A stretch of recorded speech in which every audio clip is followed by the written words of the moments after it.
ابراهیم علیہ السلام اعلان و اذا مرضت فهو يشفين.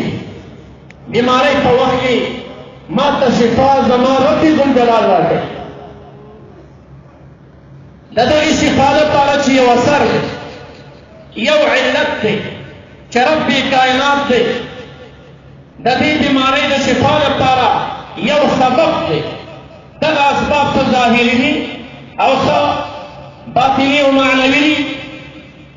ظاهري اسباب د شفا د ډاکټرانو علاجونه، د حکیمانو طبابتونه،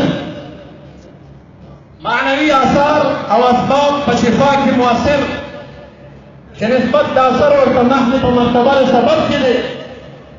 دمونه دي، تعویذونه دي، سختونه دي، د یو نیک ولی الله مزار ته تلل دي، د هغې دربار کې د مالګې سکن دي، د یو بزرګوار شخصیت په دعا باندې یو چینه پیدا وي، په هغه چینه کې لمبل دي.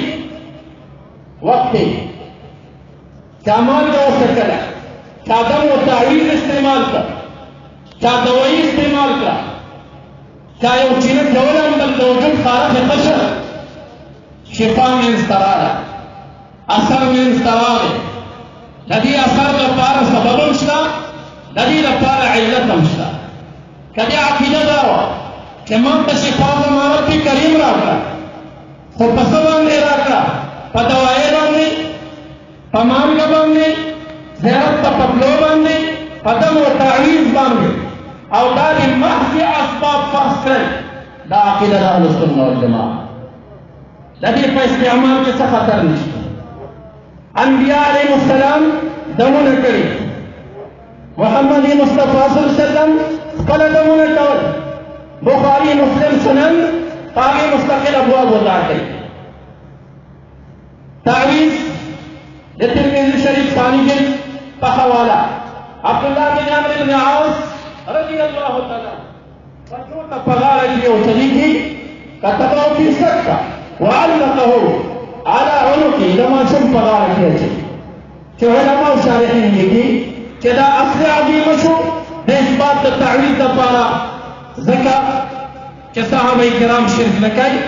که دا کار جایز نه وی، عبدالله بن عمرو بن عاص رضی الله عنه به نه استعمال کوي. د تابعینو په اثارو کې ساختون استعمال راغلی. ایوب علیہ السلام د وجود د چمړې یو بیماری وه، هغه څنګه ښه کېږي؟ اور کوم برج لیکه هذا مختصر بارد و شراب، دی مبارک پونډه وهي، هغې نه چینه میدان ته راځي، په هغه باندې نام بې اغستی، رب کریم شفا ورکوي. علت د شفا خالق العباد، سبب د شفا دغه چینه ګرځېږي.